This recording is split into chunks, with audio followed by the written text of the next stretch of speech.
नमस्कार, झारखंड समाचार में आप सबों का स्वागत है। आइए जानते हैं झारखंड की छोटी बड़ी मुख्य खबरों को।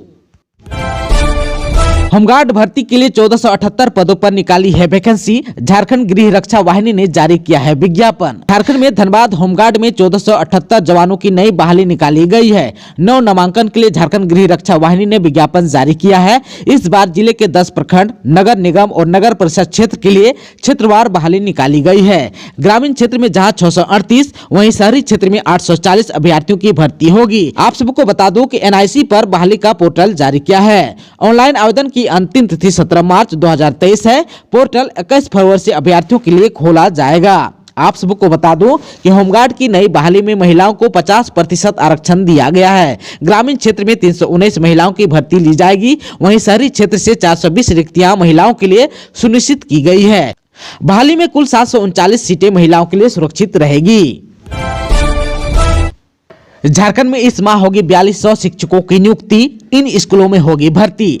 झारखंड में फरवरी माह में 4200 शिक्षकों की नियुक्ति होगी। झारखंड के 80 उत्कृष्ट, 325 आदर्श विद्यालय और 203 कस्तूरबा गांधी आवासीय विद्यालय में शिक्षकों की नियुक्ति होने वाली है। आप सबको बता दें कि नियुक्ति एवं पदस्थापन की प्रक्रिया अब तक पूरी कर ली जानी थी, लेकिन सभी जिलों में अभी यह सुनिश्चित नहीं हो सका है। आप सबको बता दें कि स्कूली शिक्षा एवं साक्षरता विभाग ने फरवरी माह के अंत तक नियुक्ति प्रक्रिया पूरी करने का निर्देश दिया है। आप सबको बता दूं कि 404 उत्कृष्ट और आदर्श विद्यालय में करीब 3200 और कस्तूरबा गांधी बालिका आवासीय विद्यालय में 1000 शिक्षकों की नियुक्ति होगी। 405 उत्कृष्ट और आदर्श विद्यालय में अब तक 122 स्कूलों से अभी खाली पदों की संख्या जिला प्रशासन ने नहीं भेजा है। मिली जानकारी के मुताबिक देवघर, दुमका, जामताड़ा, पूर्वी सिंहभूम, सिमडेगा सहित कुल 8 जिलों में अभी आंकड़ा नहीं भेजा है। शिक्षा विभाग की आंकड़ों की माने तो अब तक मिल चुकी रिक्तियों के मुताबिक 2281 शिक्षकों की नियुक्ति होनी है। इनमें 1294 स्नातक प्रशिक्षित तथा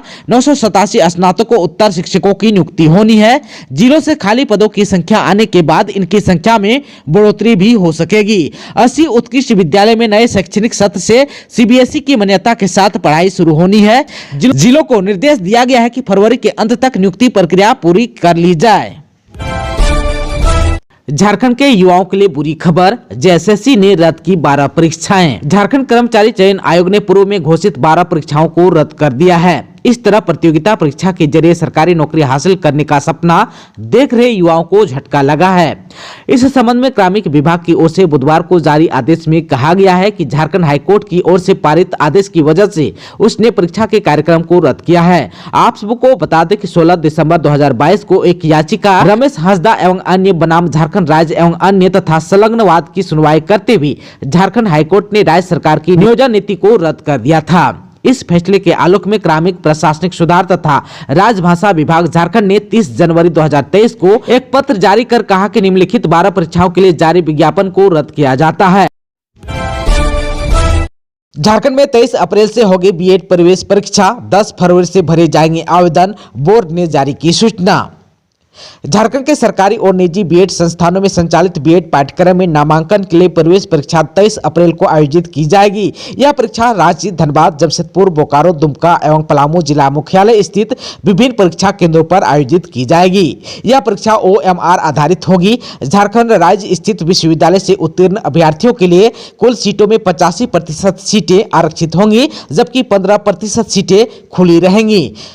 JCECEB बोर्ड ने इस परीक्षा को लेकर विस्तृत सूचना जारी कर दी है। इसके तहत इस परीक्षा में शामिल होने के लिए ऑनलाइन आवेदन 10 फरवरी से 10 मार्च तक भरे जाएंगे। ऑनलाइन प्रवेश पत्र परिषद की वेबसाइट पर परीक्षा से 4 दिन पूर्व डाउनलोड किया जा सकेगा। यह परीक्षा बहुविकल्पिक प्रकृति की होगी, जिसमें 100 अंकों के प्रश्न होंगे। प्रत्येक प्रश्न 1 अंक का होगा और प्रत्येक गलत जवाब पर 0.25 अंक काटा जाएगा। इसमें भाषा से संबंधित 30, शिक्षण क्षमता से संबंधित 30 तथा तार्किक क्षमता से संबंधित 30 प्रश्न पूछे जाएंगे।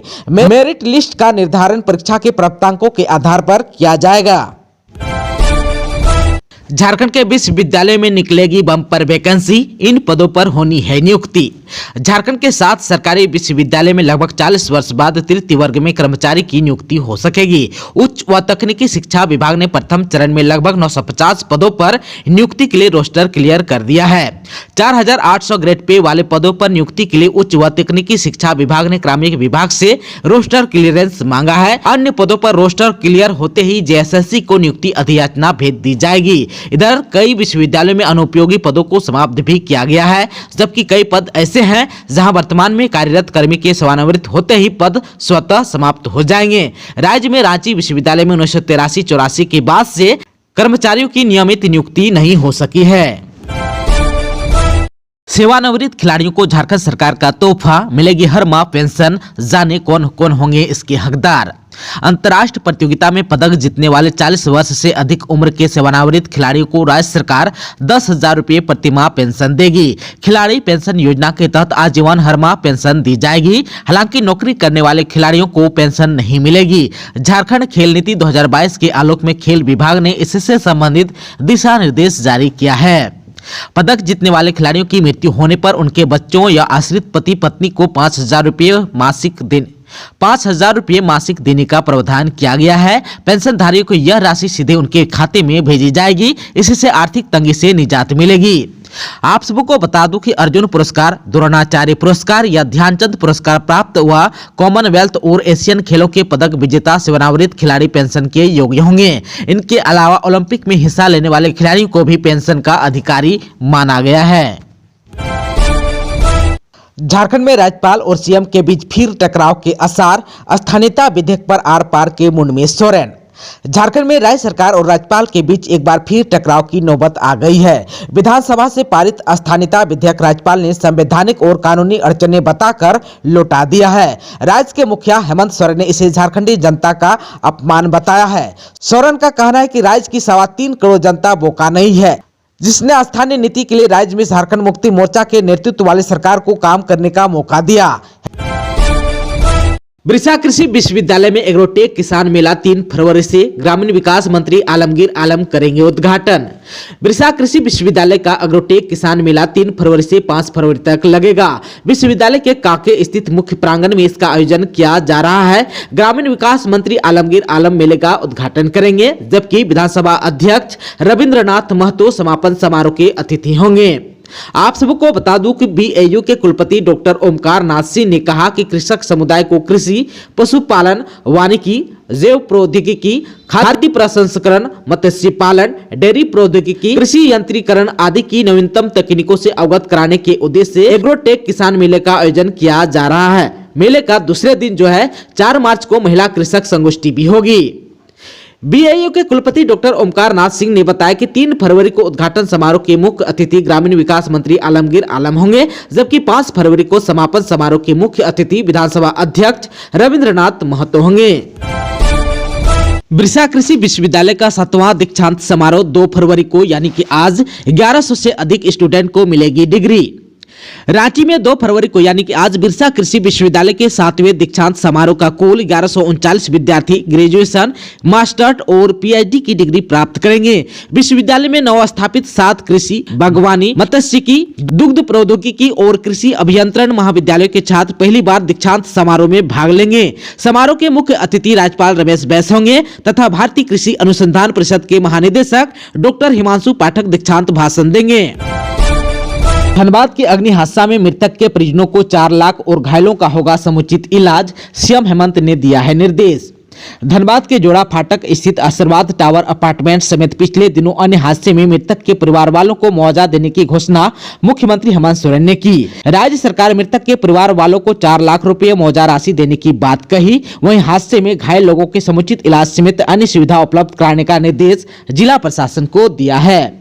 आप सबको बता दें कि जोड़ा फाटक रोड स्थित आशीर्वाद टावर अपार्टमेंट के ब्लॉक 2 में मंगलवार की शाम भीषण आग लग गई थी। इस आगलगी में 14 लोगों की मौत हो गई थी। इसमें 10 महिला और 3 बच्चे और 1 पुरुष शामिल थे। बताया गया कि सभी शादी समारोह में शामिल होने के लिए जुटे थे। मरने वालों में दुल्हन के 5 परिजन शामिल हैं। बता दें कि आग लगने के बाद 11 मंजिले आशीर्वाद टावर में अफरा तफरी मच गई थी। ऊपर के तल्ले के अधिकतर लोग जान बचाने के लिए छत पर भाग गए, जबकि कई लोग नीचे की ओर भागे। छत पर जाने वाले लोग सुरक्षित बच गए, जबकि नीचे उतरने की कोशिश करने वाले आग और धुएं से घिर गए थे। आप सबको बता दूं, सीएम हेमंत सोरेन ने मंगलवार की रात आशीर्वाद टावर अपार्टमेंट हादसे को लेकर गहरा संवेदना व्यक्त किया। वहीं बुधवार को मृतक के परिवार वालों को मुआवजा के तौर पर 4 लाख रुपए और घायलों को समुचित इलाज का निर्देश जिला अधिकारियों को दिया है। छावनी में बदला आशीर्वाद अपार्टमेंट, कैसे हुआ हादसा, क्यों गई 14 की जान, जवाब तलाशने पहुंची फॉरेंसिक टीम। धनबाद के आशीर्वाद टावर में लगी आग में 14 लोगों की मौत कैसे हुई, आग कैसे लगी, क्यों लोग भाग नहीं सके, बिल्डिंग में आग से निपटने की क्या तैयारी थी, इतनी बड़ी बिल्डिंग में ऐसे हालत से निपटने की क्या व्यवस्था थी या नहीं, ऐसे कई सवालों के जवाब तलाशने रांची से फॉरेंसिक की विशेष टीम धनबाद पहुंची। टीम ने बिल्डिंग का दौरा किया और सैंपल भी इकट्ठा किया है। फॉरेंसिक टीम अपार्टमेंट के दूसरे तल्ले पर काफी देर ठहरी, यहां से कई सैंपल इकट्ठा किए। टीम ने बिल्डिंग में रहने वाले कई लोगों से पूछताछ भी की। फॉरेंसिक टीम ने सुरक्षा में मौजूद पुलिसकर्मियों को निर्देश भी दिया। इमारत की सुरक्षा बढ़ा दी गई है। ब्लॉक ए और बी को एहतियातन जिला प्रशासन ने पूरी तरह खाली करा लिया है। आशीर्वाद बिल्डिंग में प्रवेश करने के दोनों रास्तों पर पुलिस तैनात है। पुलिस आने जाने वाले लोगों पर कड़ी नजर रख रही है। अगर किसी को इमारत में प्रवेश करना है तो उसके आधार कार्ड की जांच की जा रही है। वहां रहने वाले लगभग 80 फ्लैट के लोगों को आपात स्थिति में सिर्फ जरूरी सामान, कपड़े और पैसे आदि लेने के लिए ही भीतर जाने की अनुमति दी गई है। किसी को भी ज्यादा देर तक अपने फ्लैट में रुकने की इजाजत नहीं है। गोड्डा रांची इंटरसिटी से गिरकर युवक की हुई मौत।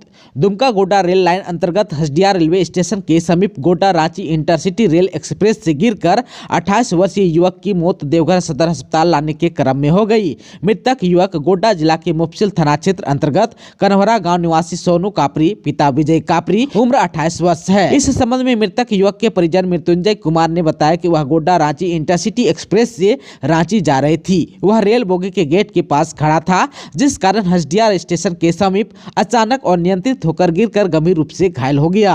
स्थानीय लोग और आरपीएफ के माध्यम से इलाज के लिए सदर अस्पताल भेजा। रास्ते में आने के क्रम में उनकी मौत हो गई। On duty doctor Diwakar Paswan ने घटना की जानकारी ओपी प्रभारी को दी है।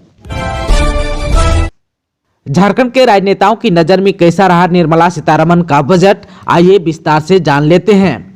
निर्मला सीतारमण के बजट 2023 को झारखंड के भाजपा और उसकी सहयोगी पार्टी के नेताओं ने जमकर तारीफ की। अर्जुन मुंडा ने कहा कि बजट की 7 प्राथमिकता सप्तऋषि की तरह अमृतकाल के दौरान हमारा मार्गदर्शन करेगी। झारखंड के पूर्व मुख्यमंत्री रघुवर दास ने अमृतकाल के पहले अमृत बजट को सही अर्थों में आत्मनिर्भर अर्थव्यवस्था वाला बजट करार दिया। वहीं आजसू सुप्रीमो सुदेश महतो ने इस बजट को हर वर्ग की उम्मीदों और राष्ट्र के समग्र उत्थान की अपेक्षाओं और आकांक्षाओं को पूरा करने वाला बजट बताया।